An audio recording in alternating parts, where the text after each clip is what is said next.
Hello, hello, hello, hello, hello, hello. How's it going, people? Welcome to the stream. Welcome, welcome, welcome, and welcome once again. It is Wednesday. It is 21st of August. 9 days left in the transfer window, and I must say, still, I want to say nothing is happening, but I actually can't say that. Things are low key, and just low key for Arsenal as well, not just other teams, heating up. And that is the mad part in this. Things are actually slowly heating up for everyone. Not, I might say specifically Arsenal, but in general for other teams. Nketiah might be on the move. Mikel Arteta allegedly set for a new contract according to Sky Sports. No idea why, but we're gonna talk about that as well. Mikel Merino, since yesterday, since the representatives of Real Sociedad flew to UK, to England, London, nothing has been heard of that much, so that is kind of a weird one. Ramsdale, don't know what's going on. What else? Arsenal have actually sold a player, but it's not the player you actually might think of. It's one of those forgone players, if that makes sense. And yeah, nothing much in that regard, but there are also some rumors that if Edu Nketiah gets sold, there might be no strikers coming in. So it is a weird one. It literally is a weird one at the moment. So Arsenal are doing something to try and sell players. They're doing something actually to try and sign players. But overall, it's moving very, very slow. Of course, one only hope, if there is any hope, let's be real, is holding up to the fact that Edu said that judges by the end of transfer window, you will be excited. So basically what we have to do here is sit tight and wait, because there is still 9 days, everything's moving at snail's pace, and somehow I have a feeling that on the deadline day we're gonna sign Merino and it's gonna be like, oh, we have signed someone on the deadline day just to go off the hype. Somehow that feels that way, but it all remains to be seen. But yeah, before we get into this, of course, if you're new around here, don't forget to subscribe, smash that thumbs up, smash that like, helps the algorithm and everything, get interactive in the chat, let's talk about all these things. If you're watching this on a playback, as a podcast or whatever, leave your comments down below. But yeah, quite a bit of stuff to talk about, quite major stuff to talk about, as it says in the title, as we just stated. So I think we won't drag this too long. We're gonna get straight into it, and we're gonna kick things off with Nketiah, so there's no other place to kick things off. Obviously, I'm gonna try and put these in somewhat chronological order from the oldest to the newest, but obviously it's not gonna happen. It's gonna go all over the place, so we're gonna try and mix and match these things. But overall, yeah, Nottingham Forest, apparently that was reported yesterday by David Ornstein. Well, not per se yesterday, that was reported during the day by David Ornstein, that Arsenal are very close with Nottingham Forest to agree a fee for Edu Nketiah. Talks are slowly progressing on personal terms, because there are some rumors came out yesterday that Edu doesn't want to take a pay cut, and to be honest, he's on 100 grand a week. Why would he? Because he's sitting pretty. But yeah, Arsenal are looking for a figure in the region of 30 to 35 million, which seems a lot, but at the same time, if it happens, kudos to Arsenal. Now, multiple sources reported this, and Fabrizio, when he talked about Nottingham Forest bidding for the other players, well, Ornstein has clear from the start that is Forest's top target, and now the deal is nearly done. Basically, this comes all out from the fact that during the day, Fabrizio also reported an exclusive that Nottingham Forest sent an improved offer for Feyenoord to try and sign Santiago Jimenez in excess worth of 30 million euros of a package. Basically, Nottingham Forest want to sign a striker, and they are basically trying to sign either Santiago Jimenez or Edu Nketiah. God knows why, but thank God they are. I think they haven't learned from the previous experiences with Arsenal when they signed, what's his face, Nuno Tavares on loan, and Matt Turner when they signed that from us. I guess they never learned, but in this instance, that's good for us, so don't tell them. Don't tell them. So overall, yeah, they sent the improved bid for Jimenez. Initial bid for 25 mil was rejected. They now have sent 30 million bid. They're trying to sign one, but by the looks of things, Edu Nketiah, Fabrizio has said, is on the short list, but according to David Ornstein, he's on top of the list. So they're trying to get Edu Nketiah as a priority. They have Avoni obviously there and Chris Wood, who are physical, very pacey and everything. I think they're trying to find a different profile type of striker. and it looks like Edu Nketiah might be the case. So it's very interesting that Fabrizio is saying one thing, David Ornstein obviously is saying another thing. And in this instance, specifically for Premier League, I'm kind of willing more to believe David Ornstein because he kind of talks about Premier League a bit more, and it kind of seems a bit more reliable because of this. And Nottingham Forest are close to securing 30 million signing for Edu Nketiah after breakthrough in talks. What is the breakthrough? Who knows? But there is some breakthrough, so we just have to hope. Forest have agreed the framework of the deal with Arsenal after owner Marianakis held extensive talks with Edu over the past 48 hours. So did they talk 48 hours straight, or was it they slept or something? No, not like that, they slept, but you get what I mean basically. Kind of messed up my words there myself. But yeah, it looks like Edu Nketiah is inching towards Nottingham Forest, which is actually a pretty nice thing for Arsenal. Very nice thing.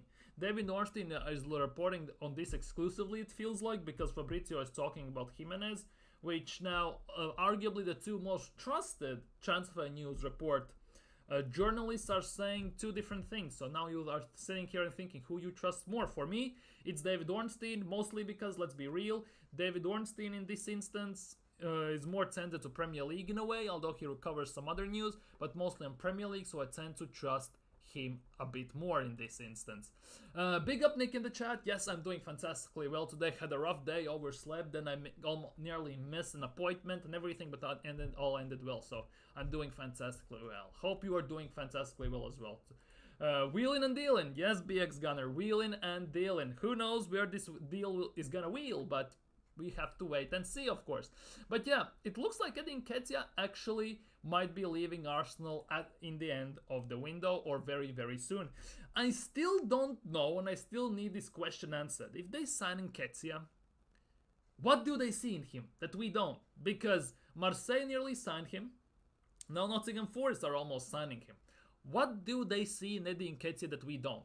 That is still the biggest question that has been left unanswered for me personally in this instance. And according to TalkSport, which came as a bit of a blow during this, it was legitimately reported a few hours ago, that understands that Arsenal and Nottingham Forest are confident of coming into an agreement for around £30 million for Edu Nketiah very, very soon.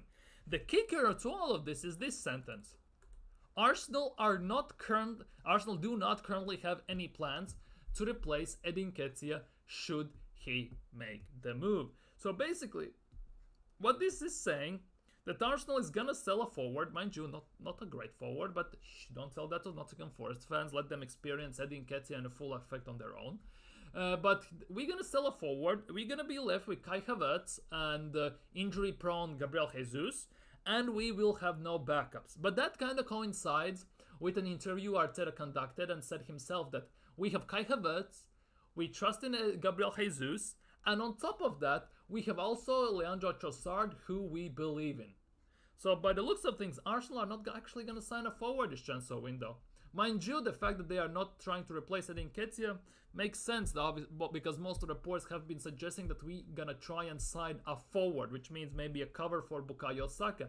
However, the talks on that end also is very dead quiet, which also is very, very weird. However, I can play devil's advocate here a bit for Edu and Arteta, is the fact that Arsenal tend to move in silence. Certain deals for Arsenal that they have announced have come out of nowhere and have caught everyone by surprise. Arsenal tend to do these type of signings pretty much in the last two windows, because Fabio Vieira legitimately came out of nowhere, 34 million, that was a good money, thumbs up. And Jurrien Timber pretty much came out of nowhere as well. It got reported that there are links, then the bid got in, got rejected, second bid goes in, and we signed Jurrien Timber within a week, it felt like. So there could be some argument to be made that since we are moving into the silence, the Arsenal actually might be moving in the silence as well in forward department. That is me playing devil's advocate. However, given how we are moving in this transfer window, and reports that are suggesting that unless we sell Edu Nketiah, we are not signing Mikel Merino, so there's no coincidence that both of these deals have heated up at the same time, there's also an argument to be made that I don't see us signing a forward as well, which is very, very weird. This is basically hit or miss at this stage. Very hit or miss for this stage for me personally, per se. Um, Big up Charles in the chat. Gundogan going to City. Edu keeping fans in place. Gundogan going to City, arguably one of the worst things that could happen to Arsenal in the transfer window. It's bad enough that we ourselves screw up the deals and we don't sign players that we need to sign, because for me this is do or die window, more or less for Edu and Arteta themselves, even though certain reports are not suggesting that. We're going to talk about that in the second with Arteta's new contract and everything. This is the year when we had to go big in the transfer market, sign the players we need in the necessary positions, and try and do it. Because if we don't do it this year, I don't see the next year after this actually as doing much more. Because sooner or later Liverpool will catch up to us. Manchester United are doing big deals. They looks like Ugarte also will sign for them. What Manchester City needed to do basically is to sign a forward, since they sold Alvarez, and maybe sign one more player. And they have brought back from Manchester City arguably their most clutch player at the end part of the season. Because for the last 2 seasons before Gundogan left Manchester City, he was the guy who got them over the line in countless games when it looked like the outcome could be unfavorable. At the end of the season, they won some games 2-1, 1-0 and stuff like, and 3-1 and stuff like that. And the most important goal to put them ahead, to tie the game and kind of shift the momentum in City's favor, mostly came from Ilkay Gundogan. And Gundogan is now so that old, if I'm not mistaken, he's only 33, isn't he? Isn't Gundogan only 33? Yeah, Gundogan is only 33 years old, which at the end of the day means that if they sign him, he still can kick a ball around. He's definitely going to perform for them because he knows the system, he knows Pep, he hasn't changed pretty much anything during the system, so he doesn't need to adapt or anything. He will slot in perfectly. It won't be like you try to put in a square in a circle hole and stuff like that as a kid, if you remember those type of toys.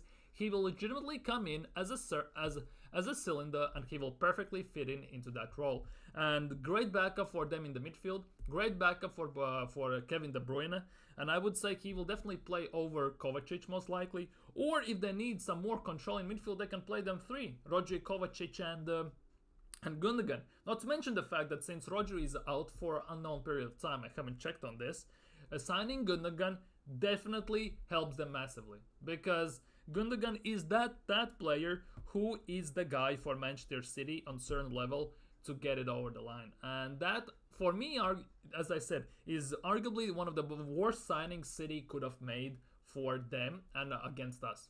Because we haven't done pretty much anything in the transfer window, let's be real. Yet Manchester City also haven't done much. They have signed Savio, who looked brilliant in the first game. I'm not gonna lie, he looked brilliant for Girona as well.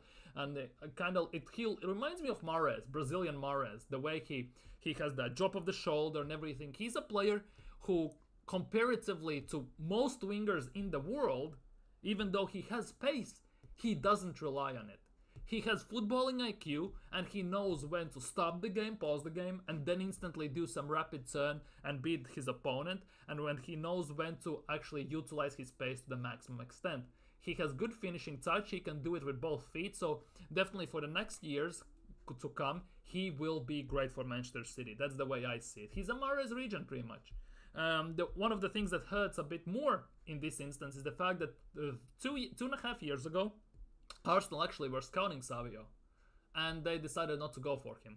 And now it's looking pretty peak for us, isn't it? Imagine Savio versus Zinchenko, for example, at Etihad or at Emirates. It's gonna be curtains straight instantly. But overall, yeah, signing Gundogan for City is an incredible deal for them, especially since they don't have to pay much for him, since he left for free, if I'm not mistaken.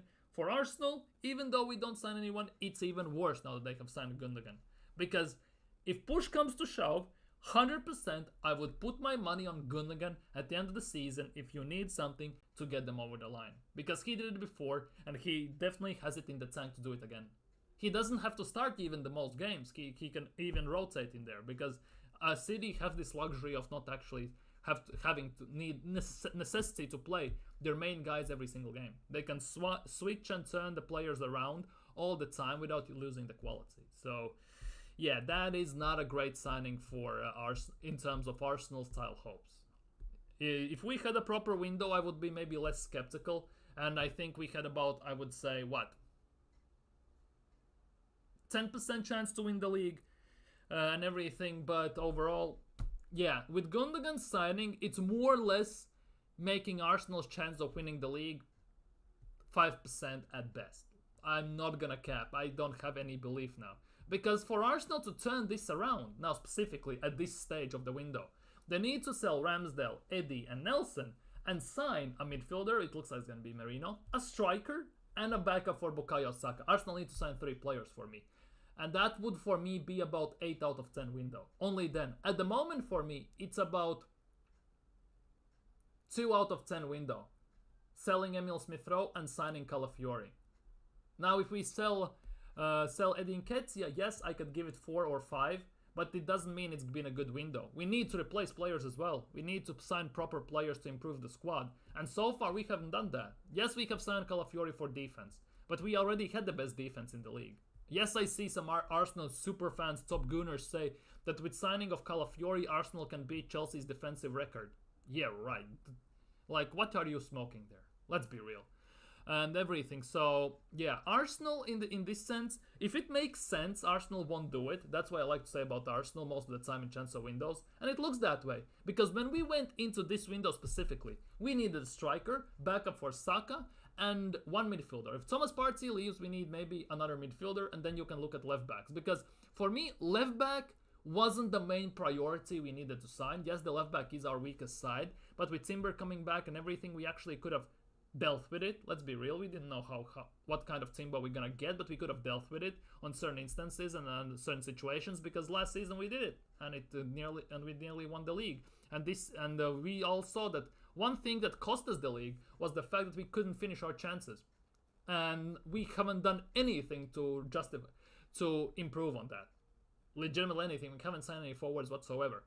So at this stage, you might as well write it off. Especially if, let's just say, Saka gets injured or someone like that, we are instantly screwed. So it's not a great look. But we got Merino. We haven't gotten him still yet, by the way. We still haven't gotten Merino because Real Sociedad's president or chairman or whatever flew to England yesterday and is now discussing. They want about 40 million for him. It's still not over the line. Proper bid also hasn't been suggested that it's been put in. We got a bid in, it got rejected. So it's also up in the air at the moment. It's generally it's still up in the air at the moment. Will we sign Merino? Because you can still say it's gonna fall flat. You don't know that. We don't know that. We don't know what they're talking about. There's a breakthrough. What kind of breakthrough?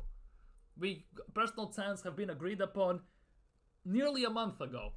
For 1 month, we are trying to sign a player who is on last year of his contract and what Arsenal deemed to be an easy deal to complete. 1 month for an easy deal to complete. Like, what are we doing here? It's not serious. Because it's not the first time we are this close to winning the league, and the window just to push ourselves over the edge to actually have proper chances, we do nothing. It's not the first time. It happened under Arsene Wenger as well, so it is what it is. It is, I guess, what it is. Edu needs to show up for 1 week, basically. It's nice, cool when you ride jet skis and stuff like that throughout the whole year and everything and during the summer window. Where are the 180 pages of players he has scouted, by the way? What has Edu done since last summer? Because we didn't do anything in January. And what has he done till today? Because based on what we have seen in transfer window, for the whole year, he has done pretty much nothing. And this transfer window, he's basically winging it. And I think also, in a way, he's letting Arteta down. You cannot put this exactly on Arteta because it's Edu and everything. Arteta can sign off to a player he wants. But overall, this, at the end of the day, falls to Edu anyways. Because we are not broke. We have the money. But at the same time, I wouldn't be surprised if Josh Kroenke has gone to Edu and said, we have given you 700 million nearly over the last 4.5 years. Okay, cool, you've signed players. You have put us in title race. But what have you done to show me that you can do the job? Because we never have been in this position, Arsenal, legitimately never, pretty much, that they need to sell players to sign players. We usually sign players early and then we try to get rid of some players. We have never been in position when Arsenal need to sell desperately to sign a certain player. Because we signed Smith Rowe, that money went to Calafiori. Now we're gonna sell Edu Nketiah, and that money more or less is gonna go for Mikel Merino. Because as I said, I think it's not a coincidence that all of a sudden these both deals are picking up the pace at the same time. So will we sign anyone else? God knows. Because we still haven't done Merino deal, so that has gone more or less dead quiet for today, which is also kind of interesting to be honest. But yeah, we'll see what's happening. People saying striker isn't needed. Striker isn't needed. You really think that striker isn't needed? If we had a proper striker, we beat Wolves in the first game of the season 4-5-0. No shadow of a doubt in my mind. Last season, if we have proper striker, 100% we don't lose the game we lost to Villa. If instead of Trossard there was a proper striker, more chances than not that ball is back into the net, not shot whiffly straight at the keeper, for example. Against Newcastle, we win the game. Yeah, it's mad. That's the thing. Arsenal, we say that we need insane striker. But in a way, if you look how Arsenal create chances, how many chances we create, we don't need actually your Mbappe, your main world-class 200 million type of signing striker. We need a striker who can pass the ball a bit, who can hold up the possession, and who can finish it. It doesn't sound like a player who is, well, insane. Ivan Toney fits to that. Giroud would be a perfect example for that. We don't need that type of hype, super high-end profile player to do so. We need a player who is good at his role. Because most of the players we have in our squad, in my opinion, are players who can play in multiple positions. We all know that Arteta loves the Swiss Army type of knife players, right? But we don't have specialists in certain positions. We have specialists at center back, Saliba and Gabriel, because they don't play anywhere else. Raya comes without saying, and that's about it. You can say Bukayo Saka at right wing. Rest of the players in the team, well, Odegaard at number 10, okay. But rest of the players pretty much play everywhere across the map, all over the place. More or less, we have tried them there and they played there during most of the time. Most of the players are basically shift around players who play in all positions. That is, I don't get it. Like, we need a proper striker. Arsenal's most moronic move was signing Declan Rice for 105 million when Merino is 10 times the player and much more balanced. I don't think signing Declan Rice was a mistake. I think the amount we paid for him is a bit too much in my opinion. The thing is, to sign a player like that, you have to pay what the club is asking for. We cannot do this in this instance that we value him at 70 million, we're gonna pay 70. Because I don't see it that way. The most moronic thing in the window we signed Declan Rice, though, I will say, was signing Kai Havertz. Because Kai Havertz we paid for 65 million. If you add 10 million on top of that, that's 75 million. And for that money, we could have signed Maddison and Kudus together.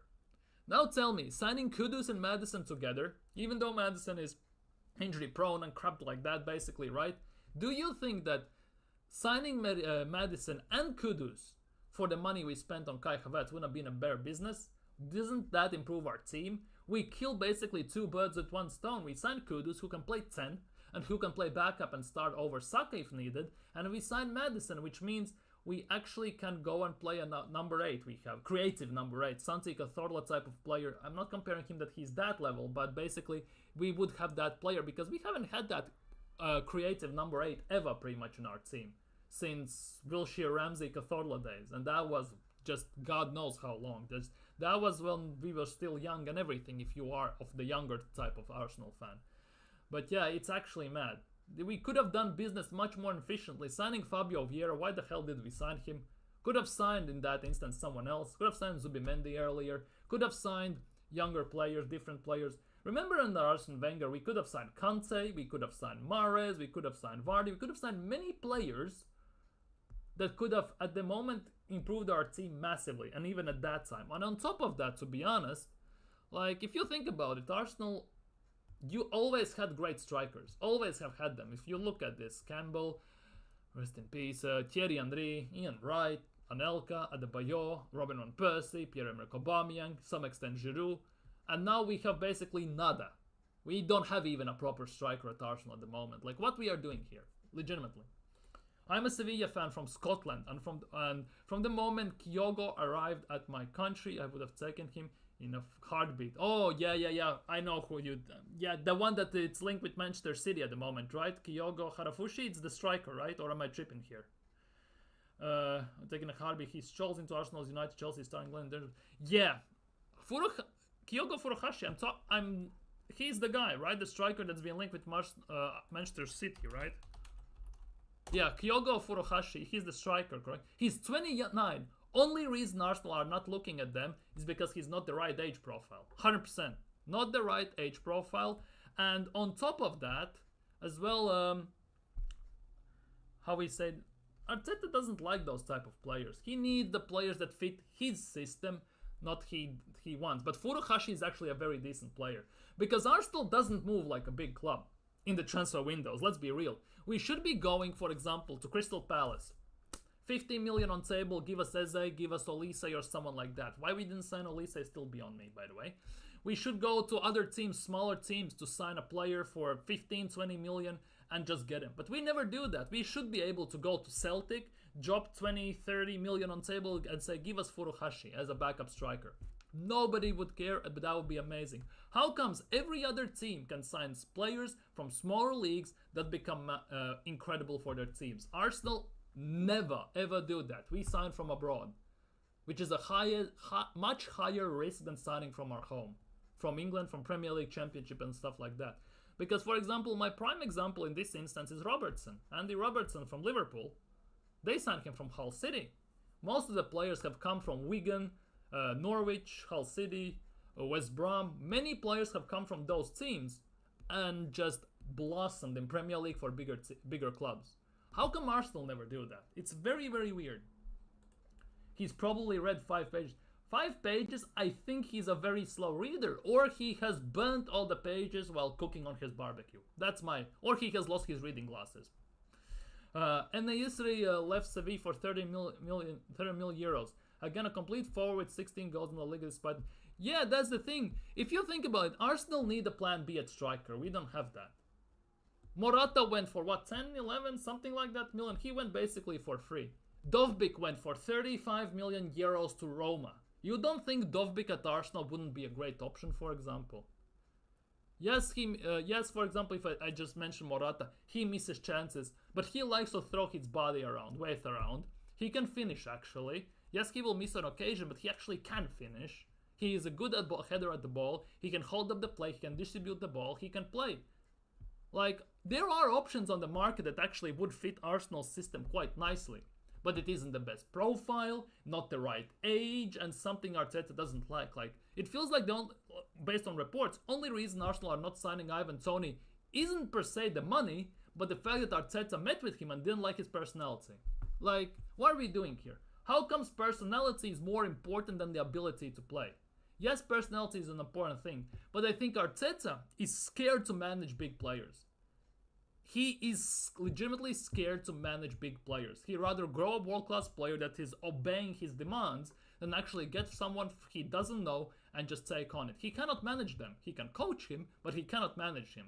And I think he's scared of that because we all saw what happened with Guendouzi, Aubameyang, Lacazette in those instances. We all saw that.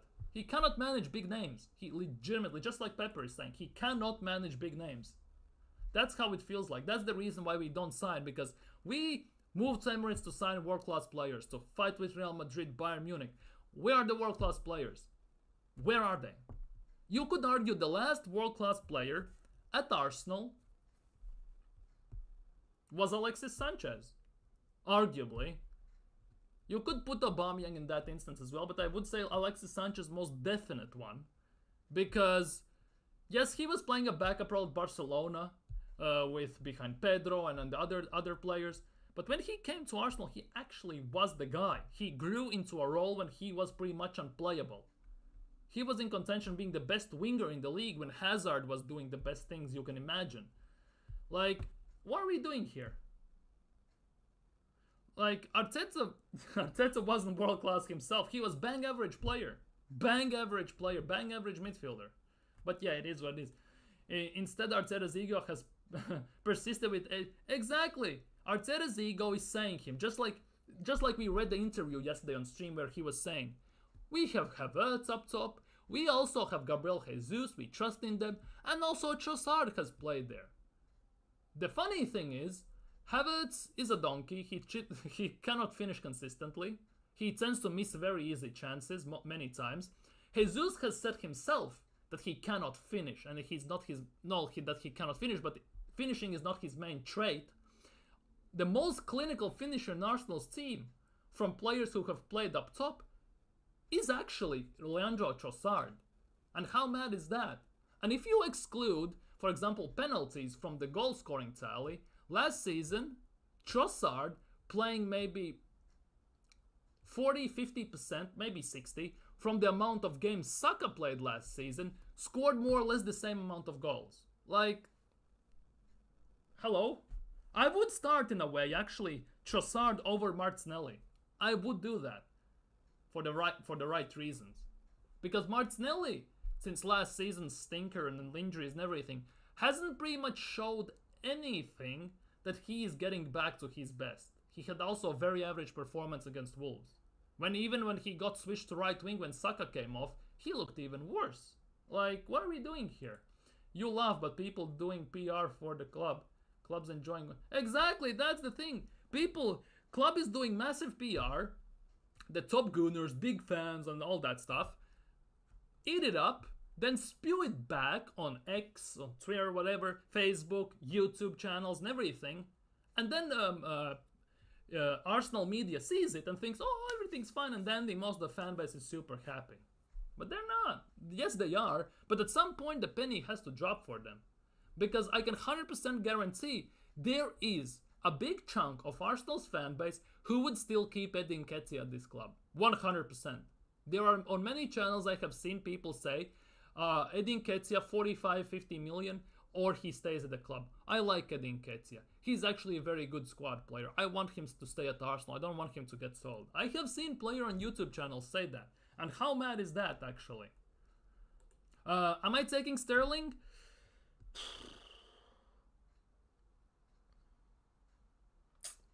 I want to say yes, but I don't wanna. For me, the biggest stance in this instance is the fact that I don't want at Arsenal any more Manchester City or Chelsea rejects. Because it hasn't gone too well with any of them, let's be real.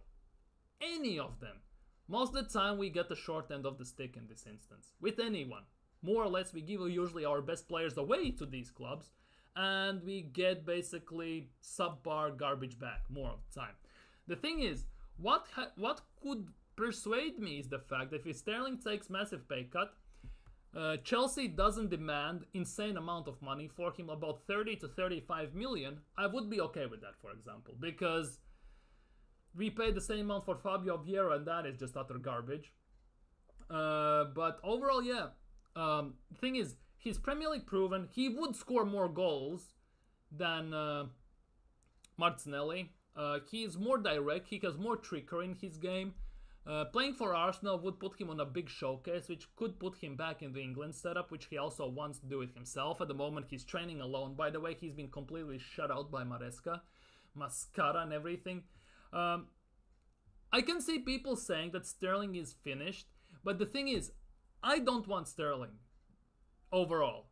But the thing is, signing Sterling screams of Arteta signing. It screams Mikel Arteta for me. Because it's something similar what happened with Kai Havertz. Mistreated, doesn't get proper game time, is not in manager's plans, and is technically not good enough and everything. But it screams Arteta signing. That is the weird part. Because Sterling has said himself he wants to stay at England, he wants to stay in Premier League, and if that is the case, it legitimately screams Arteta signing. As much as it hurts me to say this, it screams Mikel Arteta. Because he knows the guy, has trained him and coached him in Man City and everything, but let's be real. I don't want that. I don't want him at Arsenal, but we'll have to wait and see. Because this legit screams Arteta signing. I'm just putting that out now. Buy of this window, 17 million Eddie. To City to replace Haaland and more than 30 mil for Merino or too much. These guys look at give horse in the mouth. Sell Eddie and get the new. Yeah, but the thing is, look at the second Pepper. If you're still here, look at the second sentence in this statement. You say get a new attacker. Arsenal do not currently have any plans to replace Edu Nketiah should he make the move. Which means we are not signing a striker. We might sign a forward because it doesn't say forward there. We could sign a forward, but we won't sign a striker. At least that's what Talksport and Jamie O'Hara is saying. So it's not a good look at the moment. Even we need a striker in my opinion. But it doesn't look like it's gonna happen. I'm gonna put it out there now. I'm gonna put it out there right now. He was a good player though. Now who we are talking about? I think Sterling. It's being talked about here. As I said before, it's a vicious cycle and the club lap and fan delusion of exactly that's the case, and people eat it up and don't see behind it. Just take the 27 million and let him go. Invest back money into the bear attacker. The thing is, from what reports are saying, big part of Edu Nketiah's money is going to sign Mikel Merino, because the biggest part of Emil Smith-Rowe's money has gone to Calafiori, according to reports. Which means if we sell Edu Nketiah 27, 30 million, whatever, and if it goes to Merino, again we need to sell to sign. And Arsenal have ever operated pretty much like this, which is very making me confused at the moment. What is the game plan here? Because it feels like we are just winging it at the moment during the whole transfer window. Month and a half nearly to sign Calafiori, and we still haven't signed Merino, and it's 9 days left in the window, and we still need a forward, we need a midfielder, and we need a striker. Like we need 3 more signings in my opinion. Is it gonna happen? No chance in hell. So what we are actually doing here, the club is not serious. Exactly, the club is not serious. That's the thing. Sterling is a waste of money, but it screams Mikel Arteta. That's the sad part in this. Man City have made moves. If we don't respond, we are consigned to a top 4 battle. Yeah, that's the thing. Man City signed Savio and was dead quiet. They sold Alvarez and instantly they have signed Ilkay Gundogan now, which again for me is the worst signing for Arsenal that City could have made. The most clutch performer for City at the end part of the season when they need to get it over the line. We saw it before he left City for 2 or 3 seasons. Most clutch performer. And now he's back. He doesn't have to start. He knows the system. He fits in there perfectly. And yeah. And now City are looking to sign a forward as well to replace Alvarez. And they will do it. They will get a good deal. They will get a random player. Big chance that nobody ever has heard of him or just barely have heard of him. And he will just set the world alight. And in 2 seasons they will sell him for double the money. 100%. We were doing low block against Wolves at home for 25 minutes of the second half. I worry about when we come up against opposition. I get that, but I am not that worried about that. Because Wolves didn't create much in that sense. And it's the first game of the season. I think we will be locked in when it's needed. We need to do it fast because we play Villa, then we play Brighton, and then it becomes Spurs and City and Champions League comes in between and everything. But there is one bigger issue, and it's attack. And that is the biggest worry for me at the moment, for me. They said on Talkspot we are not in trouble. Clubs not taking defense. Exactly! We have the money. We are no PSR FFP issues. PSR reset this summer. Yes, we spent 27 on what's its face? On Raya. We spent 42 on Calafiori. That's what? 69. Lol. We sold for 34, well 27 plus 7, but let's just say 27. That is instantly 42. Now we sell it in Nketiah for about 30, let's just say. That is 12. And now we sign Merino for about 35 or 40. That is 40. So basically we have spent about 50 to 55 million. You want to tell me that Arsenal don't have money or they're broke when we have only spent 50 million if it all balances each other out? Give over, man. That is total and utter BS. 100%. They can't just put Gundogan in ice until they run in and have him with... Exactly, that will be the case. Gundogan will play for the start of the season, some limited minutes. because he just came back and everything, he needs to train and get into form. Then when the big things start, mid-season, Champions League, clutch stages and everything, he will play more. Then he will have a rest, for example, he will play a bit less for a game or two, and then instantly he goes into the team and just bang, sets it alight and carries him to another level. Instantly. Back to this comment, and this is what I wanted to talk about. Obviously, yesterday there were PFA awards. If I can find it. Here we go. 5 players from Arsenal won the PFA award. Right? David Raya, Gabriel Magalhaes, Saliba, Odegaard, and Declan Rice. Now, how Kyle Walker got in is still a bit of a joke for me. I would say maybe Ben White would have been a better option. But we got 5 out of 11 spots in the PFA awards. Yes, you may say this is not serious awards and everything. It is what it is. However, if you look at the positions of these players, goalkeeper, 2 defenders, and 2 midfielders. Attack was Haaland, Watkins, and Foden. No Arsenal attackers. And this is the reason why our attack for me is the biggest issue. Because even in the award ceremonies, our defense and midfield is recognized. Let's just take that for basically face value, what we see here, right? And no attackers from Arsenal are in there. And that should be the worry, in my opinion. The fact that Arsenal, who used to have incredible attacking players, now have none of them in any votings most of the time. Because yes, Bukayo Saka was in that and everything, let's be real. But instead of him, Palmer won the young player, where Saka was in it and he won. And in the big ones, obviously, Foden and Haaland always be in front of them. And those are 2 City players, the team we are battling against to win the league. That is the big case for me here. No Arsenal attackers even near to that.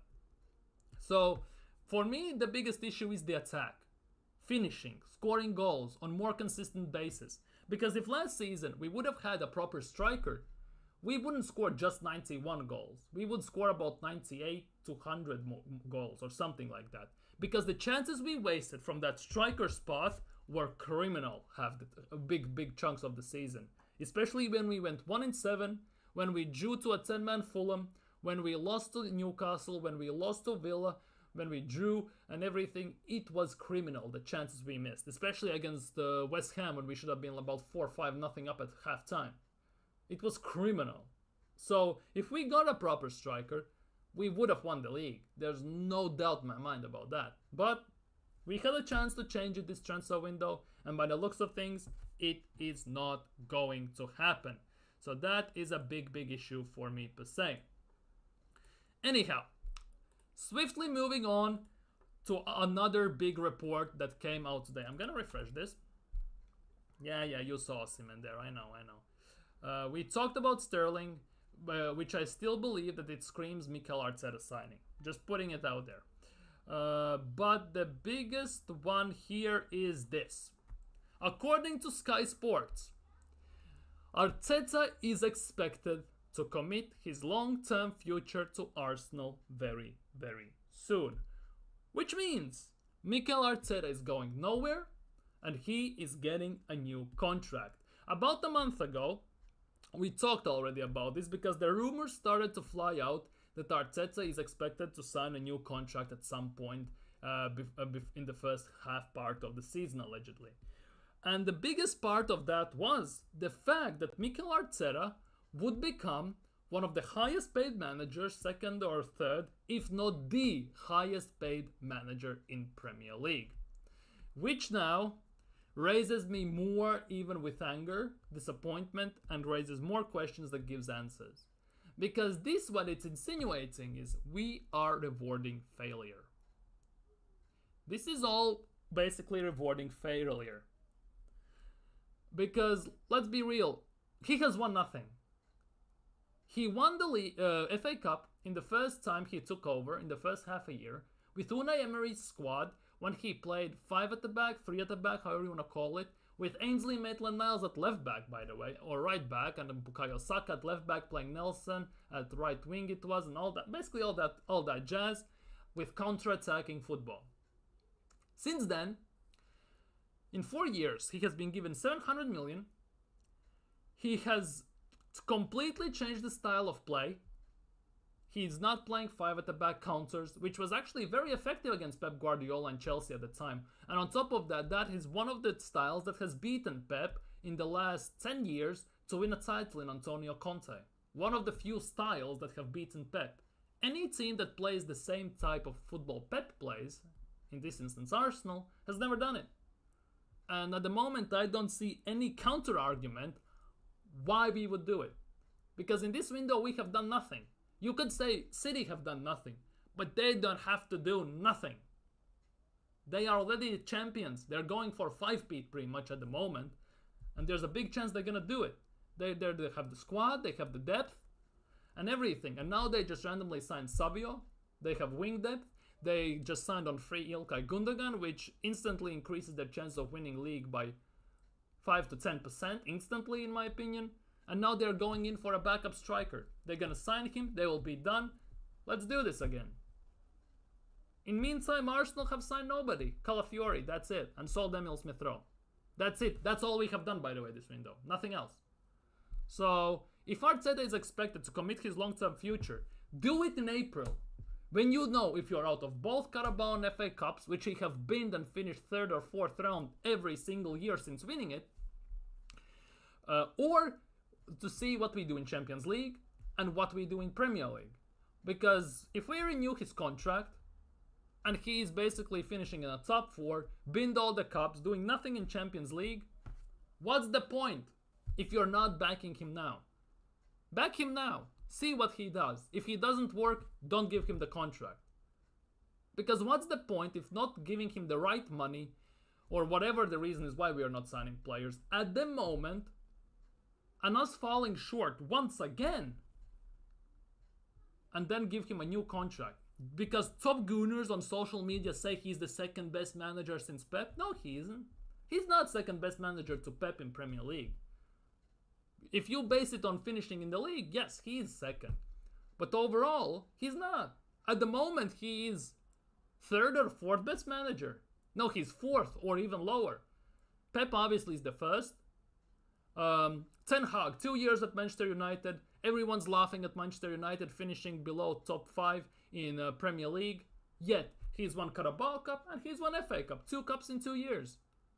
Unai Emery took relegation team in Aston Villa in 1.5, 2 years into Champions League. Now he's signing players, has done over Mikel Arteta most of the time. And I don't mean just now, also before when he was at Villarreal in the semi-finals, remember that?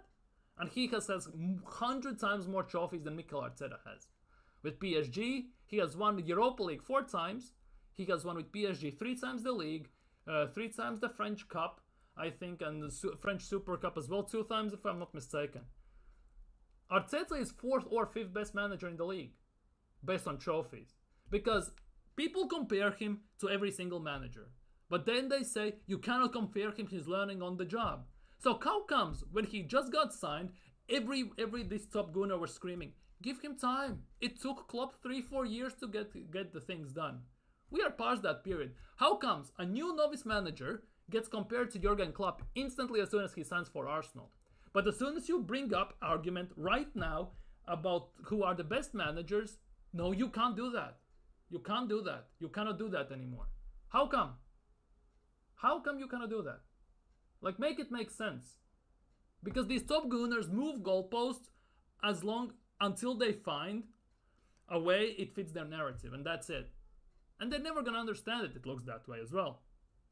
Arteta is gonna sign a new long-term deal soon. Like, what's the point? Rewarding failure. Legitimately, this is rewarding failure at the moment at the club. 5 years, 1 trophy. 1 out of 18. 1 out of 18 possibly obtainable trophies. 1 in Arteta's tenure at Arsenal. Has gotten all the money, all the backing in the world you can imagine, and cannot get it over the line. Like, what's the point? Give him a new contract. Because nothing is gonna change. At least I don't see it at the moment. If he wins the league this season or Champions League, I will hold my hands up. I will be here on the stream, give him a standing ovation, and admit that I was wrong. So far, I have none of that evidence that we're gonna do it. Because FA Cup and Carabao Cup, at the moment, is not enough whatsoever.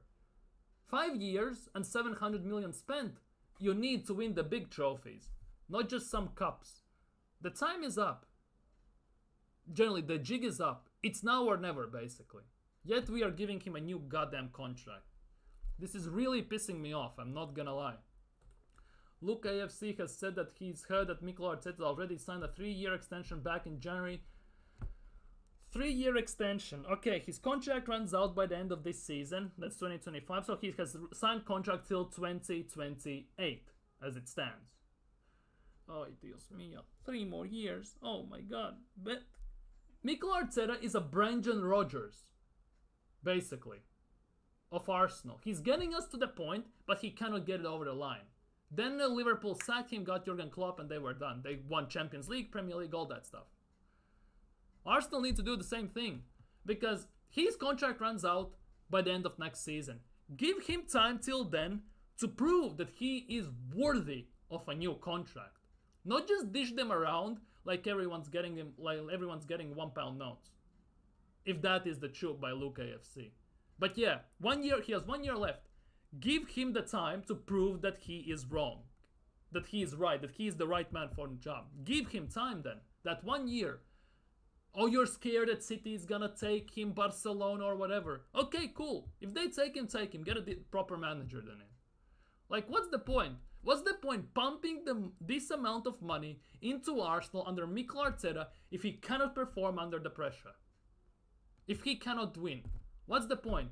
Might as well drop the bag and buy out the contract of Inzaghi at Inter Milan or someone else and go from there. Because we have all the tools, to be honest, in our club to play how Inzaghi likes to play. The defensive shapes, the defensive players, 3 at the back, how he likes to play with wing backs, everything. We have it all. We can do it. The question is, does Josh and Stan have the balls to actually sack him when the penny drops? Because at the moment, I don't see it. If he gets rewarded with a new contract after winning nothing and doing nothing. It's worse, negotiations aren't even necessary. That's the thing. But our team is so lovable. Oh, just don't start. We have a dog, we are planting trees, we have dog merch in our store. We can buy a dog merch. It's actually mad. It's actually mad. It's kind of, you can kind of justify maybe that if you're winning something, but when you win nothing and putting out dog merch is actually kind of embarrassing, I'm not gonna lie. City spent a whole year rebuilding and still got... Exactly, they are rebuilding as they go along because they have signed the right players to be prepared for the time some generational changes need to happen. For example, they need to replace certain players. They have the players to grow and learn from the experienced players, so by the time when the old players are retiring, leaving the club and everything, the young players who are playing under them are ready to step in. And it's a never-ending cycle. This is what, for example, Real Madrid are doing it as well, for example. Do you think Luka Modric is staying at Real Madrid just for the bands? No, he's not. He's gonna play, let's be real. But he's there to coach Camavinga, to coach Tchouaméni, to coach Valverde, all the youngsters. It's actually wild. Some Gunners will say that Arteta's contract extension makes this a successful... Pretty much, that is the... Although, we would tell it's a mystery German. Maybe it was a mystery Spaniard and it's a contract extension. Arteta made me happy to be a Gunner again, so as of now I'm happy with... Well, I get that. I get that because you cannot deny anything Arteta has done and achieved at Arsenal. You cannot deny he's done quite a good job. Unifying everyone and everything. But at some point he needs to win. And he should have done it 2 seasons ago and last year. And he didn't do that. Last year actually hurt more than the year when we were at 8 points ahead for me. Because last year we were in incredible form. We were doing great in the second part of the season. And we managed to ball it ourselves. you can find some reasons why we didn't win the first year, like inexperience, injuries, and stuff like that. But last year, we had all of our best players, we had everything in line, we were beating every single team we faced. And then for some random reason, for one game, he puts Havertz in midfield, and that is the game we lose. And that was against Villa 2-0. Giving him a year is okay. Should be at the end of the... Exactly! His contract runs out by the end of this year. By the end of the season, by the way. 2025 season. Give him time till like April, see what is what, and then decide. Give him or not. Look, AFC is a flip-flop. Luka just wants his club to be serious and win. Luka, well... I'm not being negative. I'm just being realistic. That's the way I see it. That's how I explain. Well, that is the case. How to say this? It's in my nature. Let's be real. In real life, I am more or less many times the same person. If I see something I don't like at work, I will bring it up because it's my work where I work, and it's important to bring up the things you don't like so you can improve on them. That's how I do it. For example, if someone's doing something to me I don't like, I instantly bring it up because I don't like being in a role where I'm getting abused or they're doing something I don't like. And that is all the time. And that's the same with the club. I see what the club is doing, but at this time, they're not doing the right things. Everyone in the world is seeing we need a striker, a backup for Saka, a midfielder. They're signing none of that. Like, it's not sense. Like, it's driving me nuts. It is fair, because that's the team we are going up against. We are going up against Man City. So why not we are not comparing ourselves to City? Because you say it's not fair comparing City and Arsenal, right? Yet when we signed Mikel Arteta, it was fair to compare him to Jurgen Klopp to give him 3 years. It was fair to compare him to Liverpool, Arsenal at the time, how the rebuild is going and everything and all that stuff. But at the moment, it's not fair anymore. Like, make it make sense. How it's not fair anymore, but it was fair, for example, 2-3 years ago. Now it's not fair all of a sudden. It should not be the case.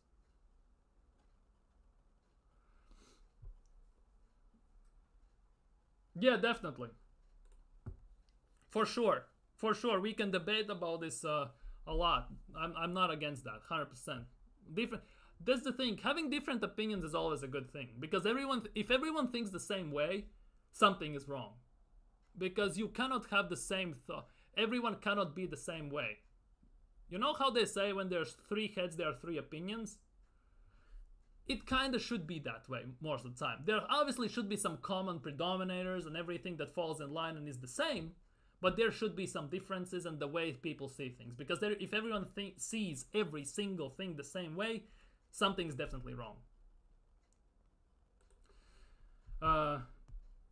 In a broad perspective, Arteta definitely has moved Arsenal to become contenders. Exactly. That's how I see it. He has done the right things, unifying things, doing the things the right way, maybe elevating the team. Yes, he has gotten a very big chunk of money, because I think if Emery was backed in that case, I think we would have won it by now. That is also my thought process in this. Also feels like, in a way, you know how if you come out of a long relationship, the next relationship you have, many times it's just a rebound relationship, then it falls apart, and then you move on to the next serious thing. And it feels like that with Arsenal. With Wenger, it was the big, massive relationship we just come out of. Then we instantly, still on the ashes of the old relationship, we brought in Emery. We tried to build on that, as much as some people don't like to admit it, but we tried. And he got basically pushed out of the club, and it fell apart. Now Arsenal are trying to do, again, another big-time relationship with Mikel Arteta. It somehow feels that way. It's a weird analogy, but it is like this. That's like saying you have to beat Asian Usain Bolt in a race. But you have to. If you want to become Olympic champion, you have to. You have to beat him. And yeah, people saying, oh, it's until he retires. But like, best time to win it is now. Because this will go in 2 ways. Because if we beat Manchester City while Pep is here, everyone will lift Arteta on a massive podium.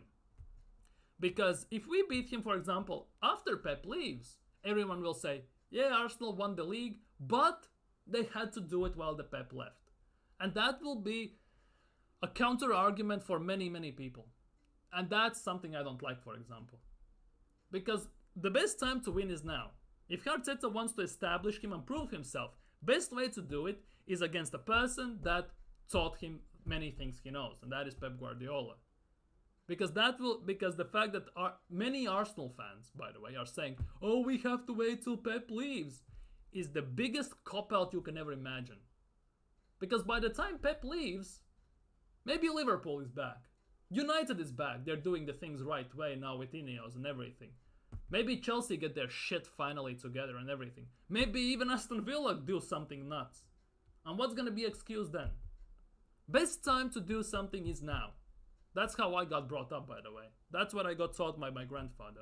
If you want to do something, best time is present, right now. No, I will do it tomorrow. No, in 2 weeks. Best time, if you really want it, do it now or don't do it at all. More or less. I'm talking about, look, with the ranting comment, you're very calm compared to... Well, wait, who are we talking about here? I'm just now confused. Everyone has their own opinion. Exactly, everyone has their own opinion. I respect the opinion that, for example, BX Gunner, right? He's backing the manager because Arteta has made him happy to be a Gunner again. And to be honest, that is also a way to move. Because until Arteta came in, it was nuts at Arsenal. It was very nuts in a way. A big chunk of fan base fully turned against, for example, on Emery. And that is what it is. I'm going to subscribe to your channel. I don't agree with you, but we can debate again. Oh, for sure. For sure, we can debate all the time. Thank you so much for dropping by. Thank you. Peace out. Thank you if you subscribe. Thank you. So what is acceptable this year? Everything will be swept under the rug. That is the case. For me, it's winning. Premier League or Champions League. That is the case. We have to win. We have to win it all. You could say that there may be... Everyone will say there is a context to everything. Because we don't know what's going to happen this season. Nobody knows, right? I'm not going to say it's a cop-out at the moment or anything, but last season we got very lucky with our main guys not getting injured whatsoever, pretty much. This season, 2 injuries and we are done instantly. And that will be instantly the context cop-out for many Arsenal fans. But it shouldn't be, because in transfer market is made for us making room and getting us proper backups and proper players to replace in case of injuries. That's what it's all about many times, improving the squad on many levels. And at the moment we haven't done that. I don't see it whatsoever. Because what happens if Odegaard gets injured? Fabio Vieira is going to play there. What happens if Declan Rice gets injured? Mind you, we all know Partey is going to get injured. What happens if they both get injured at the same time? What happens if Saka gets injured? Because last season we didn't get injured. And it cannot last for another year. At some point something has to give. And who knows what's going to happen. For me it's winning Premier League or winning Champions League. Only way, arguably, not even then to be honest. I was about to say that if we win Carabao Cup and FA Cup and finish second, let's just say 2 points behind City, and finish, let's just say, quarterfinals or semifinals in Champions League, that is acceptable. But for me, it's actually not. For me, it's actually winning it. We have to win Premier League. There are no excuses at the moment. Because we have binned every single trophy we can get most of the time. And this cannot fly anymore. Legitimately, this cannot fly anymore. That is the case. For me, at least. Yeah, this is not having to beat Usain Bolt. Wait, yeah, this is not having to beat Usain Bolt. It's just... Wait, I don't get it. Wait.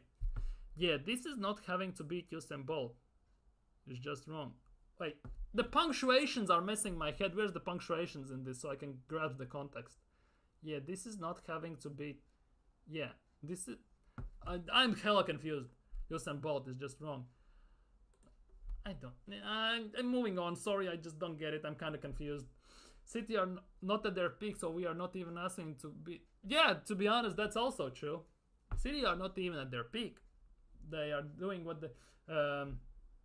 they're doing what they're doing. They're gonna do the same thing. They have a blueprint from last whatever 7, 8, 10 years how to do it, and they're gonna utilize it. Yes, Pep is gonna change some things, maybe adjust because he takes into account certain players, their play styles, and injuries potential and replacements, but overall they have a proper blueprint how to do it all, how to win it, how to get it over the line, and what happens if something goes wrong. They have it all.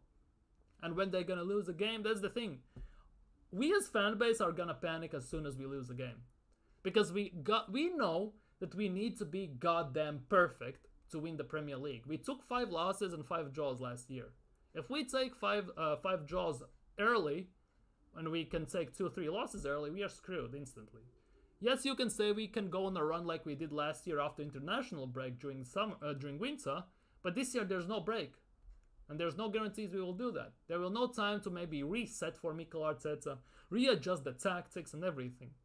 Everything will be happening on the fly. We play 2 more games in Champions League. Champions League ends in mid-January, if I'm not mistaken, now as well. So there will be no time to reset. We will be constantly in the motion. That is the case.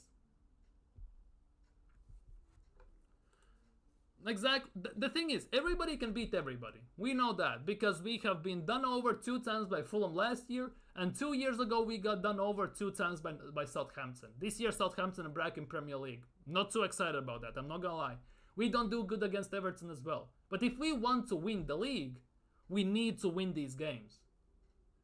Because inevitably, you can argue that even if we lost against Aston Villa in that when we went on the run in the second part of the season, we pretty much lost the season against Fulham in December, for example, and went 1-7. We lost the season then already because we lost in that time span too much to afford to get it too much to get it over the line. We lost there too much. We didn't lose it just against Aston Villa because we went 15-1-1 if I'm not mistaken in that run.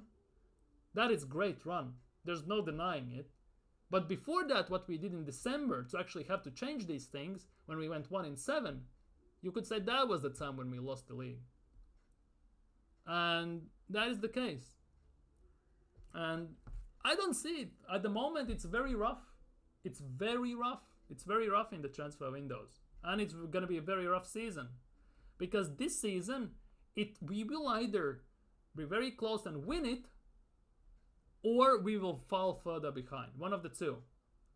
I don't think we will be close and come up this close short once again.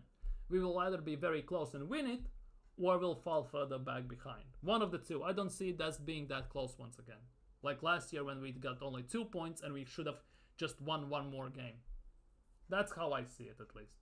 If we did 15-1-1 at the start of the season, we win the league, in my opinion. Basically, what you're saying, Arsenal need to try and do what Liverpool did the year they won the league against Manchester City. When they went in about first 25 games, they lost maybe 2 games, and they just blitzed the league and together with Man City, and they didn't get them a chance to actually get into the race. I think you kind of think in that instance. Because if we go, let's just say first half of the season, 18 games. Let's just say 15 wins, 2 draws, 1 loss, right? That is 47 points. 47 points. Again, 47 points means that in the second part of the season we need to get at least 13, 14 wins again. We need to do pretty much, if we go 2-1 in the first part of the season, more or less we need to do almost the same in the second part of the season. It all depends on what Man City are doing. Because we all know that Man City in the second part of the season becomes such an unstoppable force that we don't know what's going to happen. Because they can go on 50, 60, or 30, 40 game winning streaks. And Arsenal, as much as they went 15-1-1, there is more chances of not that Arsenal won't do it again in the second part of the season. Because I strongly believe that break, when we went to Dubai, eat salt-based meat, pause, and everything, completely changed the mindsets of players and the narrative, and Arteta had the time to readjust and change the tactics how we play a bit, and that worked the trick. This season, that stop isn't, I think. Depends what I'm banking on City giving up midway through if we get so far ahead. Well, Pep said that he's not even thinking about 5-peat, but it will sell in for him in the last month. So basically, what does that mean? What does that mean? He's already expecting to City to be either first or second, and just 1 or 2 points ahead or behind, more or less, by May. He's already expecting that. So that just shows how big is his mentality in this. So we'll have to wait and see. Are we beating Villa? Yeah, Dios mío. Not sure. I'm not gonna lie. Not sure. Villa have gotten better, I'm not gonna lie. They have signed Lavia, who always bullied us at Everton, so that is not great. Did they sign Lavia or Onana? Onana. They signed Onana, right? I get them mixed up. I'm gonna look very bad right now. Onana. They signed Onana, right? Which one did they sign? Villa. Onana or Lavia? Lavia? The one from Everton. Who the fuck is that guy? Where is it? Yeah, Lavia is at Chelsea, though they signed Onana. Yeah, they signed Onana. That is the case. They signed Onana. Okay. They signed Onana. Yeah. He bullied us all the time. Amadou Onana, exactly, yeah. They bullied us. He bullied us when he was at Everton. Fully, every single game he played against us, he bullied our midfield. We don't like when teams get rough against us. And that could also be a downfall against Villa as well. If we want to win the league, we need to win. There's no shadow of a doubt. Are we beating Villa? I'm not sure. I cannot give you a definitive yes or no at the moment. But I'm more saying it could be a draw than a win. At the moment, I just don't know. Arsenal have done pretty much nothing in the transfer window, while Villa have signed feels like half the world and gotten much better. And they look more solid this season. Obviously, one game in, but they look a bit more solid. Their midfield, they have replaced Douglas Luiz with Onana, who looks actually kind of interesting. So, it will be interesting to see, but at the moment, I cannot give you a definitive answer. We play on Saturday, so most likely on Thursday, I think I will do a preview, so we can talk about it then. Liverpool broke City in that season and caused them to throw in... Exactly! But I don't think Arsenal will do that. I think City will do the same what Arsenal did. Well, they will be right thereabouts. All depends what happens in Etihad, basically. Even though if we win all the games, and then we have to win at Etihad. For me, that is key part. We need to beat City at Etihad, and then we need to beat City at the Emirates. That is the big case for me. We need to beat City at Etihad, and we need to beat City at Emirates. Then we can maybe start properly talking about winning the league, depending on where we are in the league. Because if we lose to Southampton and beat City, there's no chance of us winning the league. So it is what it is. Our first 11, exactly. That is the big case. Our first 11, 14 even fixtures are hell of a fixtures. All top 6 sides away, including Villa, Brighton at home, Newcastle away and everything. It's gonna be hell. Our first half of the season legitimately is hell on earth. Fully. Anyways, I wanted to talk about many other things, but we have been live already 1 hour 15, so I didn't expect to talk about this. Allegedly, Arsenal are back in trail according to Core Sport. That's Corriere dello Sport from Italy, so take that with some grain of salt. Maybe for Osimhen, who knows? Big news of today, Arsenal have sold Charlie Patino to Deportivo La Coruña, one of my favorite clubs in La Liga. In Spain, I can't say La Liga, they're not in La Liga at the moment. But in Spain for 1 million. They have sold Charlie Patino for 1 million. Allegedly. They will sell. The talks are not sealed, but they're going. Patino is open to a move. 1 million plus significant sell-on clause. No idea how much are the sell-on clauses, but hey ho, we move. Here it is, Ryan Taylor Sport. They have agreed a deal worth in the region of £1 million. 1 million for Charlie Patino. The next Ilkay Gundogan for Arsenal. He was to be such a big talent. But hey ho, here we are. Although he has Spanish passport, so he can play there very comfortably. The deal also includes sell-on clause. How big? No idea, but only 1 million. Only 1 million. In other news, for goalkeeper front, Juan Garcia is patiently waiting for Arsenal to find a solution for Aaron Ramsdale. If it happens, we actually might sign him. And nothing new on Mikel Merino. Still not training, waiting for Arsenal move. That's it. No news on Mikel Merino today. Really, I haven't seen anything. That's how mad it is. Ugarte is almost at United. Merino, here we go. 22 minutes ago, Mikel Merino on the verge of joining Arsenal as expected. Direct club-to-club talks in London they're still talking, for fuck's sake. Means nothing. Very close. Arsenal might ask for sell-on clause and they will deny it instantly. Yeah, so nothing here. They're still talking, so nothing new. They've been talking for a month. They're still talking. And Arsenal fans waiting for Mikel Merino. Here we go. Yeah, Mikel on the verge. So nothing new. Arteta expected to commit long-term future. The relation between Arteta, sporting director Edu, and the Kroenke ownership is strong. That formal talks are not seen as necessary. Like, no, fuck me. Well, brace yourselves, guys. Well, really, brace yourselves. Nothing to say. Nothing legitimately to say. Yeah, 1 million. The question is, how big are the sell-on clause? If he kicks on in Spain and gets sold for about 35 million, for example, for random reason, I don't know why, and he has about 15-20% sell-on clause, that's actually not too bad. If it's again 5-10% sell-on clause, again, means nothing. It is what it is. But yeah, for today, that will be it for me, for you today. Thank you guys so much for being here. You have been fan-freaking-tastic. Hope you have a great evening today. Hope you have a great day tomorrow as well. It's going to be Thursday tomorrow. Maybe by then, hopefully, Mikel Merino will be at Arsenal. Thank you so much for everyone in the chat. To Charles, Pepper, Nick, BX Gunner, Darren, Henry as well, who all interacted, chatted, and everything. You have been fan-freaking-fantastic. If you're new on here, don't forget to smash a like. Don't forget to subscribe.